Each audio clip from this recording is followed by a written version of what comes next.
ॐ अज्ञानतिमिरन्दस्य ज्ञानाञ्जनाशलाकया चक्षुरुन्मिलितं येन तस्मै श्रीगुरुवे नमः। नमो ॐ विष्णुपादाय कृष्णप्रेष्ठाय भूतले श्रीमते भक्तिवेदान्त स्वामिनिति नामिने। नमस्ते सरस्वते देवे गौरवाणी प्रचारिणे निर्विशेष शून्यवादी पाश्चात्य जय श्री कृष्ण चैतन्य प्रभु नित्यानंद श्री अद्वैत गदाधर श्रीवासादि गौर भक्त वृंदा। Everyone together. Hare Krishna, Krishna Krishna, Hare Hare, Hare Ram, Ram Ram, Hare Hare. Hare Krishna, thank you all for joining, and we'll begin our today's discussion. Let me quickly share the presentation with all of you. So today we are on the second topic.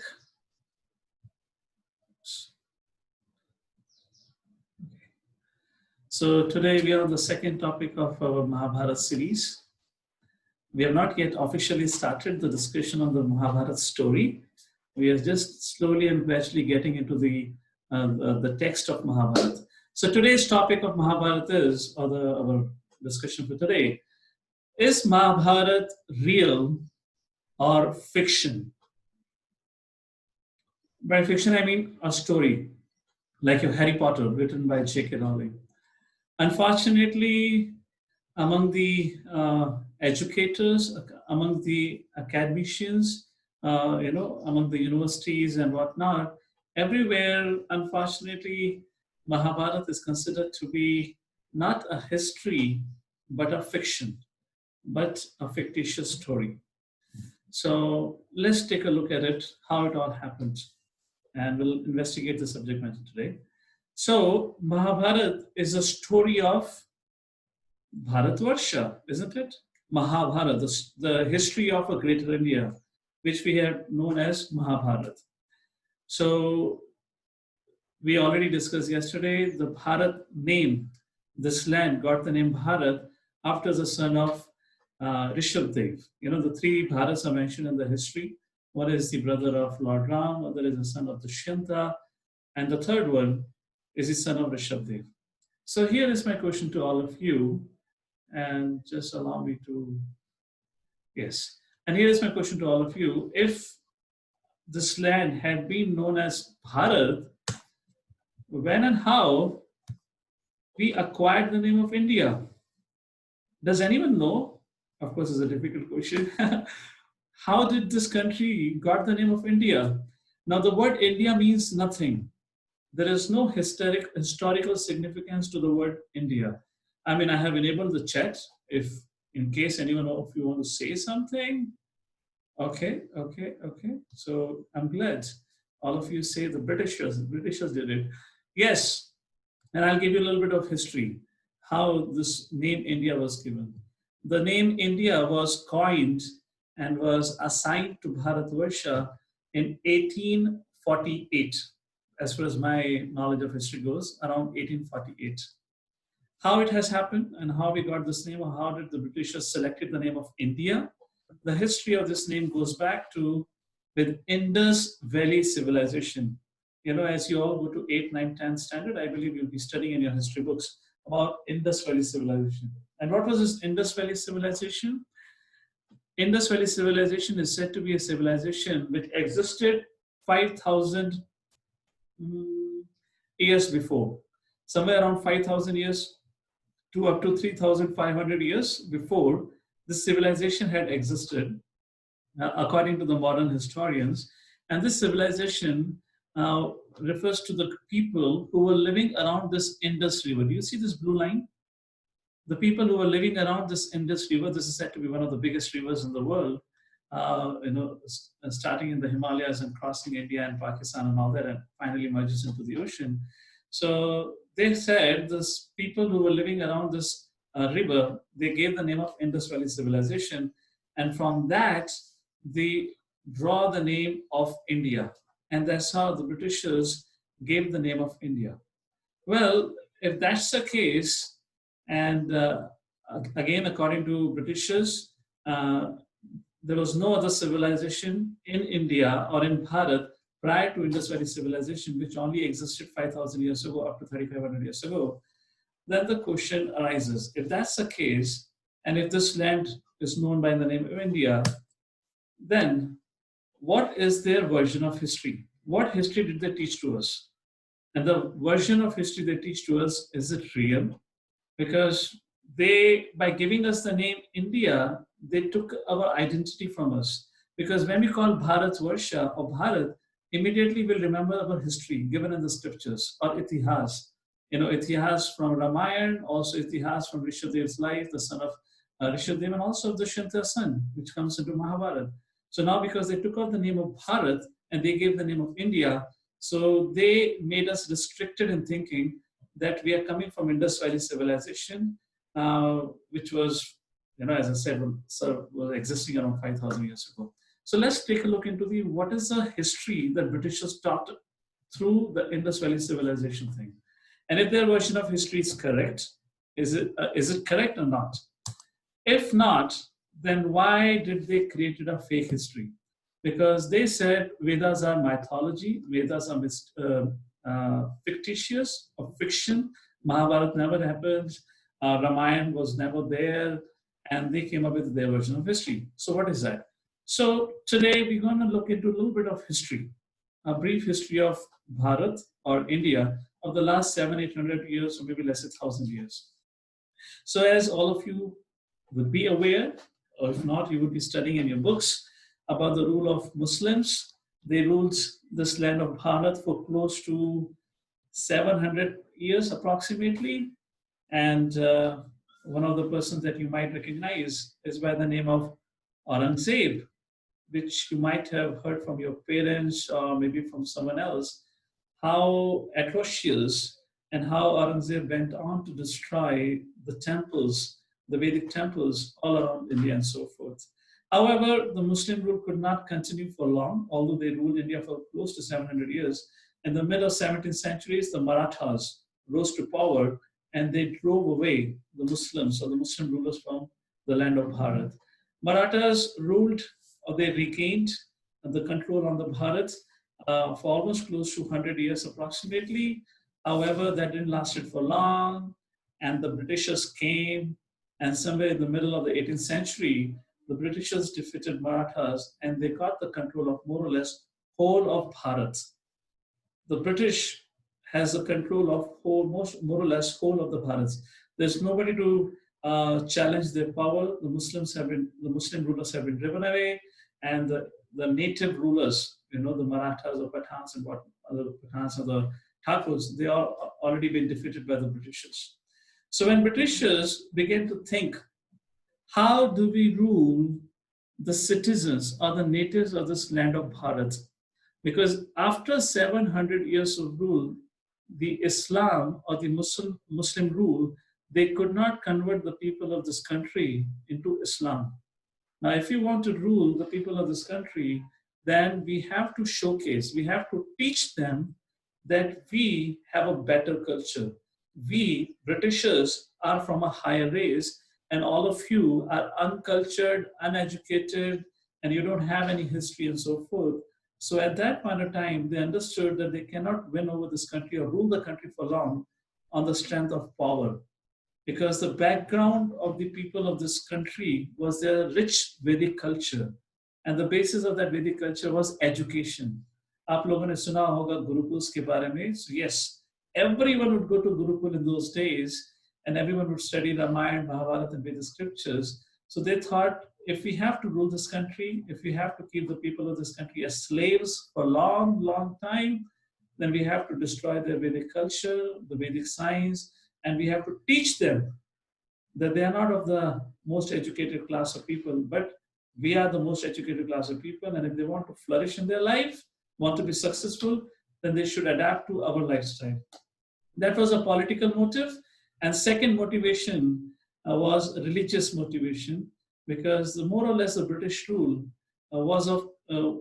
had a lot of Christian missionaries. So their idea was to convert people to Christianity also. And that's how they destroyed the Gurukul education and they introduced British education.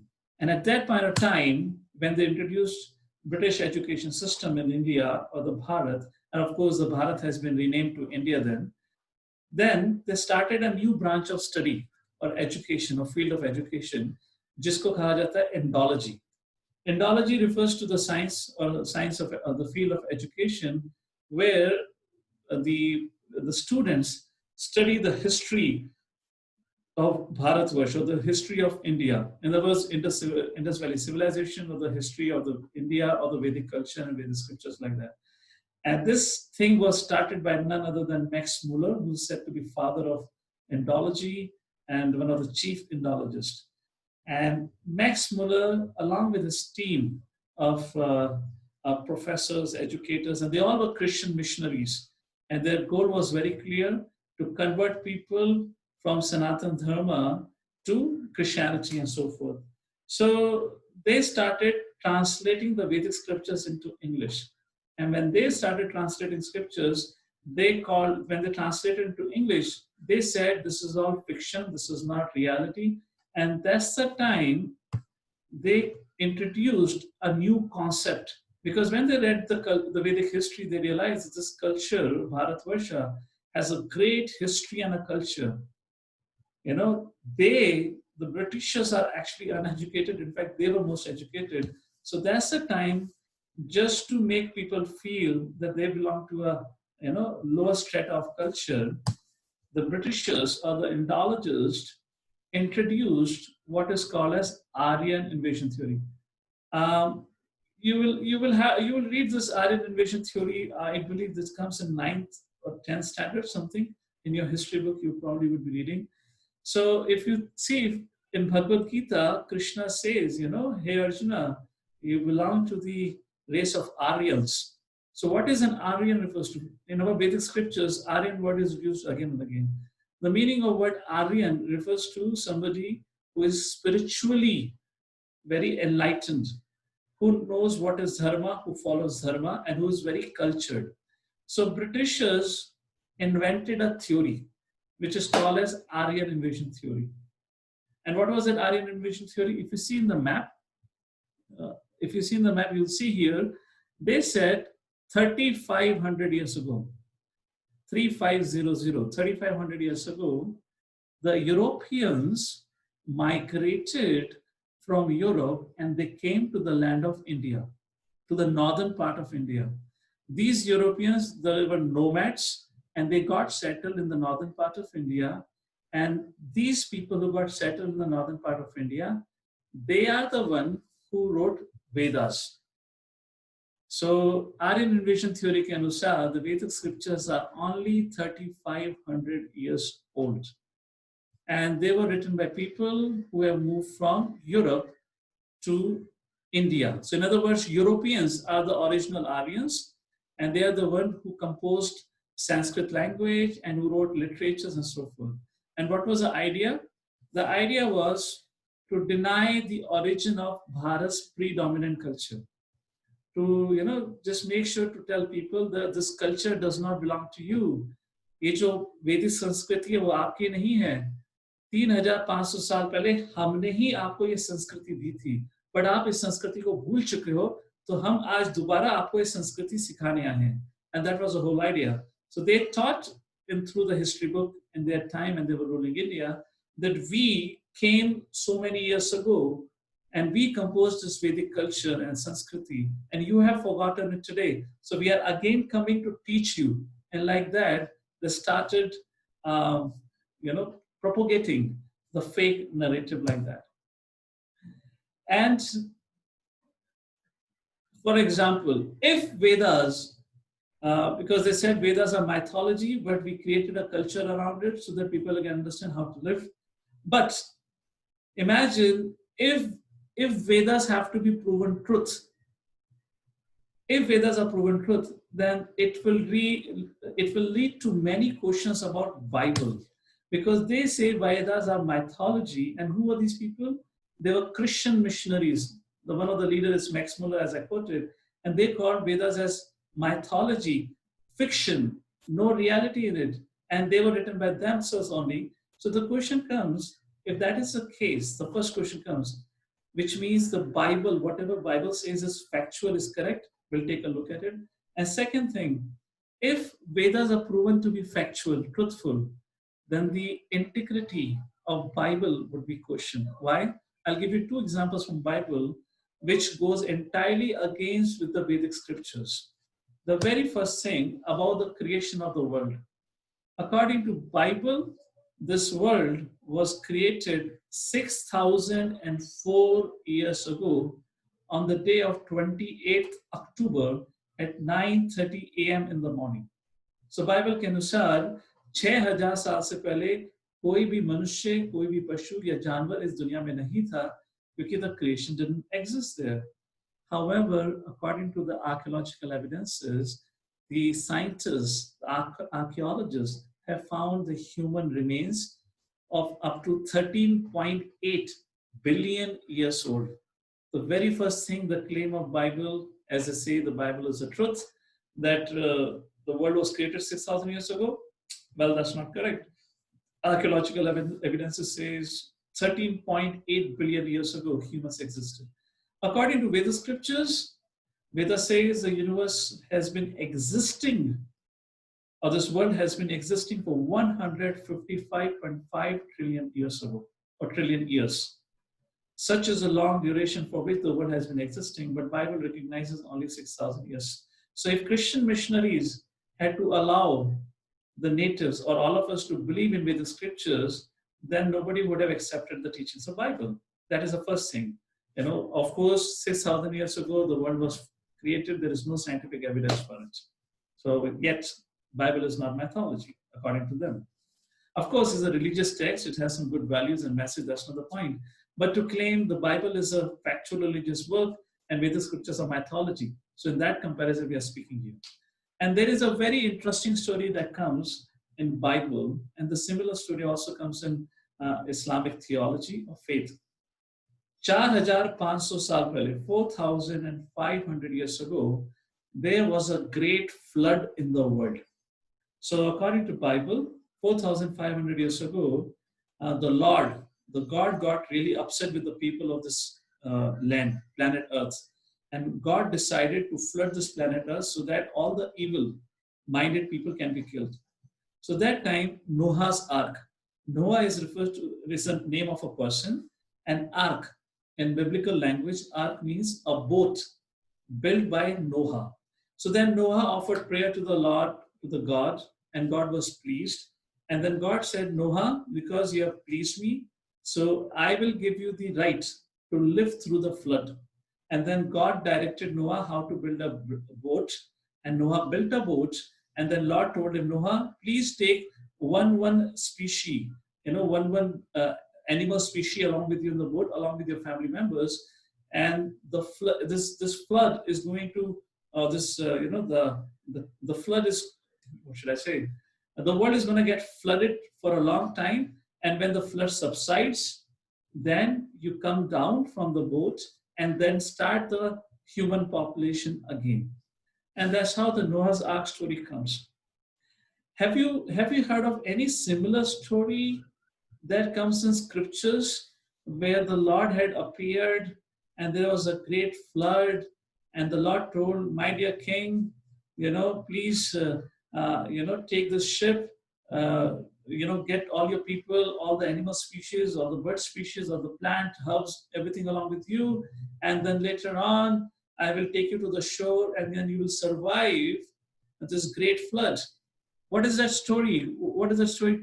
Yes, Matsya Avtara. King Shantanu and Lord Matsya. Now, Noah's Ark story, they consider it to be a true story, fine, but there is no scientific evidence of even the Noah or the Ark, the boats. However, we have a reference for the story in Vedic scripture, Matsya Avatar, which happened long, long ago in a long point of time in the history.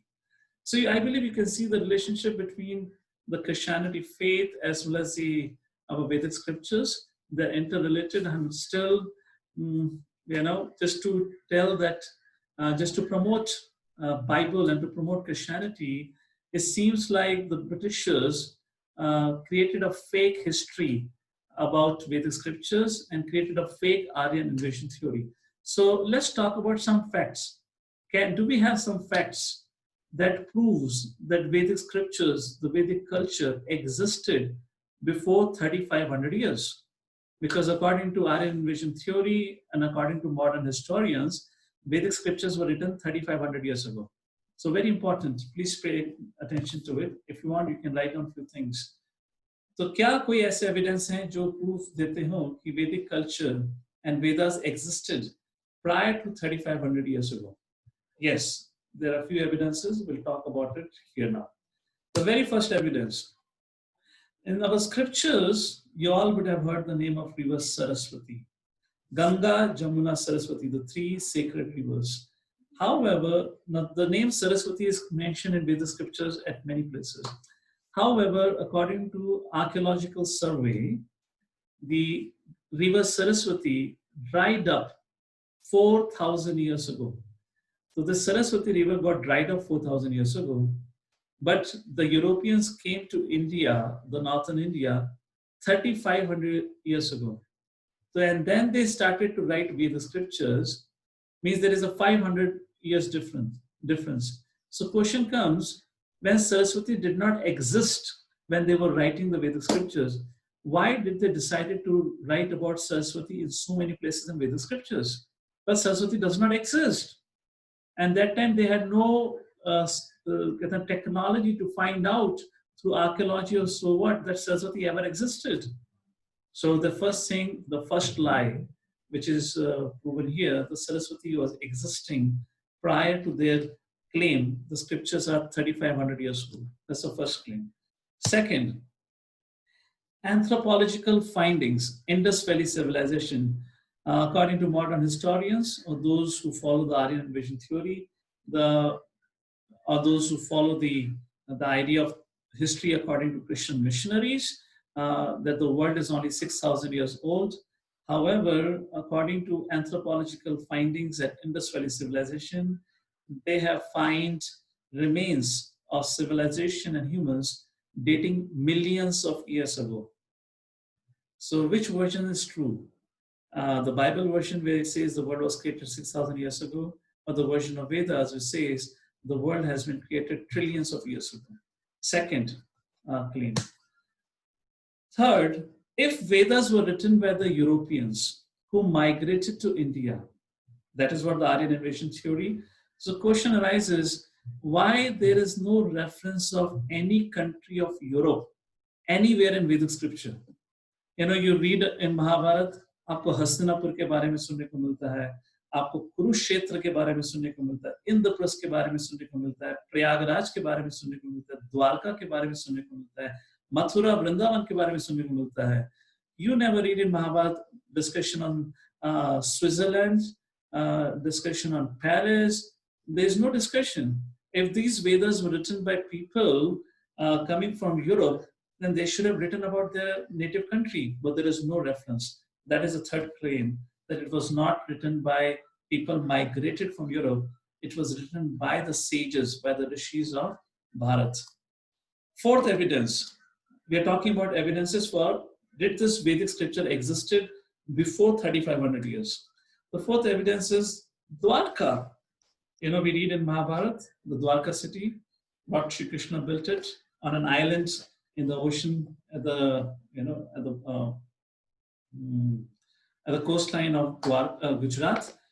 So it is mentioned in Mahabharata, after Krishna went back, within 7 days, this whole city of Dwarka was submerged in ocean. And just 10-15 years ago, what they call as marine archaeologies, or the marine archaeologists, they went underneath the ocean and they found the whole submerged city. This is one of the photo of that, what they found. And they found out that this place has been existing for more than 5,000 years. Again, an evidence which goes against that Vedas were written just 3,500 years. Interesting, the fifth point. Now, prior to our country being called as India, or this land is called as India, until 1840 or 47, इस देश को भारतवर्ष, केवल ये देश नहीं, पूरी दुनिया को भारतवर्ष के नाम से जाना जाता था. Okay, later on it got divided, but at least this patch of land was called as Bharatvarsh. Now, if the Vedas were fictitious, Vedas were like story, like J.K. Rowling's Harry Potter, why a country will be named after a fictitious character, Bharat Maharaj? Because Bharat Maharaj, Rishabhdev के son हैं, पुत्र हैं, उनकी कहानी कहाँ आती है? हमारे शास्त्रों के अंदर, इतिहास पुराणों के अंदर कहानी आती है. अगर ये सब काल्पनिक कथाएं हैं, they are all fictitious story, तो क्या इतना बड़ा देश का नाम एक fictitious character के ऊपर होगा? Again, it is not possible. But still, they changed the name, and that's the reason, because they changed the name, so we don't actually know our history and our culture. So what was the result of the Aryan invasion theory, or the origin of Vedas and Vedic culture? Because Britishers taught us Vedic scriptures are only 3,500 years old.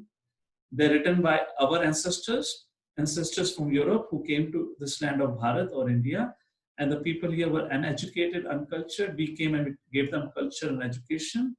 So what was the result of Aryan invasion theory? The first thing is, Aryan invasion theory के अनुसार Ramayana, Mahabharata, Bhagavad Gita, and the personality of Godhead, Vishnu, Brahma, Vishnu, Mahesh, and all the personalities which are mentioned in our scriptures, they all become a fiction. They all become like, the superstars of comic books, like Superman, He-Man, nothing more than that. They don't exist because they are called as mythology. Because our Vedic scriptures are called as mythology, the people have become atheists. They don't believe in God. Because Ram, Krishna, Varaha, Vamana, Nasimha, Matsya Avatar, they don't exist. Because this is all stories made up by people. And third, because we have made to feel doubt in our culture, in our heritage. Now, people in this country only accept when it is certified by Western civilization. Agar yoga, Western, your Europe, your Britishers, your Americans certify karte hain, then only the natives of Bharat will accept it. So that is how, we have become an intellectual slave. So, of course, that's a little complicated subject, but the point is, we have become atheists and we have considered our scriptures to be mythology. Now, are scriptures really mythology? Is there any evidence to prove that they're not mythology? I'll give you just 7, 8 evidences, and then you decide, based on the scientific evidences and what we discussed, क्या इन शास्त्रों को 3,500 साल पहले लिखा गया और क्या ये शास्त्र काल्पनिक है? अगर नहीं है तो महाभारत सच्ची कहानी है और महाभारत में दी हुई भगवद गीता का उपदेश सच्चा है और भगवद गीता के उपदेश के अनुसार भगवान श्री कृष्ण परम सत्य हैं, परम भगवान है, परम ईश्वर हैं और जो भगवद गीता में बताया गया है हमारे भगवान के साथ क्या रिश्ता है, रिलेशनशिप है, that is all correct and factual. So let's take a look. Are Vedic scriptures mythology? क्या ये सही में काल्पनिक कथा है? सबसे पहले what they said, क्यों ये mythology क्यों है? क्योंकि ये जंगल में रहने वाले मनुष्य के द्वारा लिखी गई थी, the cavemans, that's indicating to Vyasadeva. अगर ऐसा है तो who are these people who wrote the scriptures? What kind of people they were? I don't know, maybe you might have studied or you're going to study about the Stone Age era, which they say that when the human race came, they were living in the forest, they had no technology, they had no understanding of life, they lived like animals in the forest and gradually they got evolved. So they talk about 3 ages, the Stone Age, the Copper Age and the Iron Age, and current age is said to be the Iron Age. This terminology and these ages were coined in 1920 by a scientist by the name of Christian. who came up with this the ancient human race according to 3 ages. तो उसके अनुसार हमारे जो ancestors जिन्होंने scriptures लिखे थे, they were the people of Stone Age era, जो जंगल में रहा करते थे, जिनको खेती बाड़ी नहीं आती थी, they didn't know how to use horses or carts, they were uneducated, illiterate, and they lived like animals. If that is the case, then let's take a little bit about Vedic science. First of all of you know the Vedic literature is written in which language? Sanskrit language. Now, Sanskrit language is said to be the mother of all language. अगर किसी को Sanskrit language सीखना है, it takes minimum of 12 years to really understand and master the grammar of Sanskrit. English जैसी सरल भाषा सीखने के लिए 2 से 3 महीना लगता है बस. And Sanskrit को सीखने के लिए कम से कम 12 साल. Now, if, such an advanced language, can it be written by a person from a Stone Age era, जिसको खेती बाड़ी या जिसको जीना, doesn't know how to live?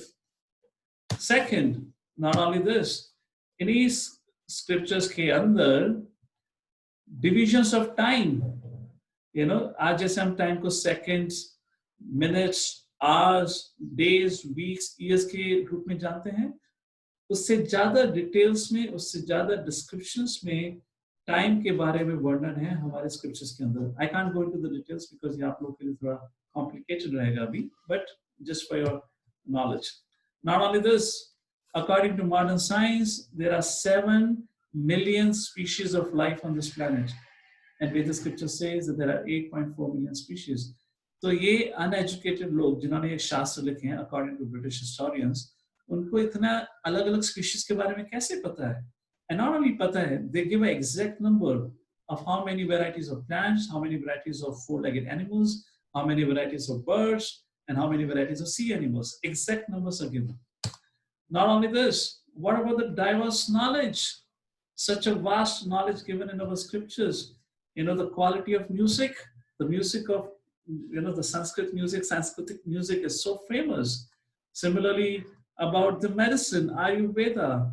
Similarly, the temple structures, the beautiful temples and architectures that our country or this land of Bharat had.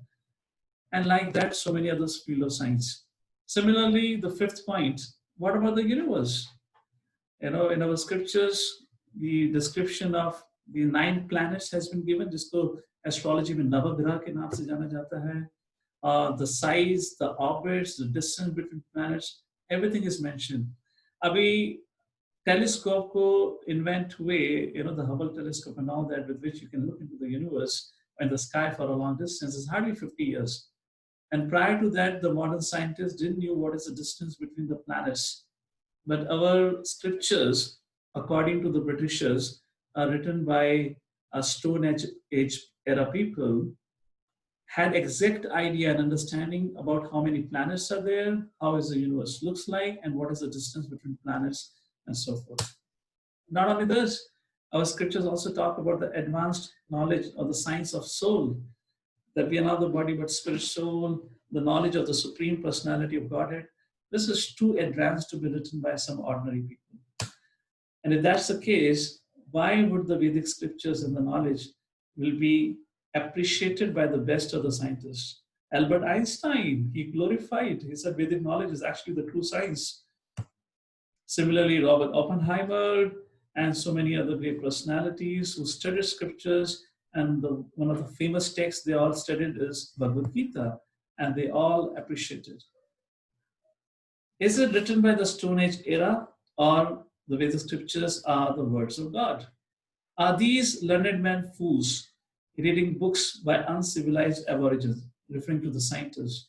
Or Vedas are the books of knowledge originally given by God, preserved by being handed down in Vedic tradition of disciplic succession? क्या महाभारत की कहानी एक काल्पनिक कथा है, या महाभारत की कहानी एक हमारी संस्कृति और हमारी इस भारतवर्ष की एक सच्ची इतिहास है? So here we have raised two important questions. I have allowed you to start, if in case you want to chat or to type in. Aryan invasion theory we spoke about, and we gave you evidences against Aryan invasion theory. which says the scriptures are written 3,500 years ago. And we give you evidences. And second, क्या ये scriptures mythology हैं? क्या महाभारत एक काल्पनिक कथा है? उसके लिए भी हमने आपको काफी evidences दिए. With that, all of you all are grown-up kids now, you can make your decision. What do you think? Are these Vedic scriptures fact? Is Mahabharata a fact, a true history of Bharatvarsha, or is it a fiction? And with that, today's session will conclude here. And tomorrow when we meet, we will finally get into the story of Mahabharata. And when we meet tomorrow, we'll give you a summary of the 18 parvas of Mahabharata, the 18th section of Mahabharata, and we'll give you a summary of that. And then slowly and gradually we'll look into the more into details about each of the parvas, and we'll study the characters also. So with that, we pause for today. Our time is up, and we'll meet tomorrow again at the same time to discuss on the subject matter. And if you have any questions, but before, do let us know what you think now. Are the Vedic scriptures or the Mahabharata myth or reality?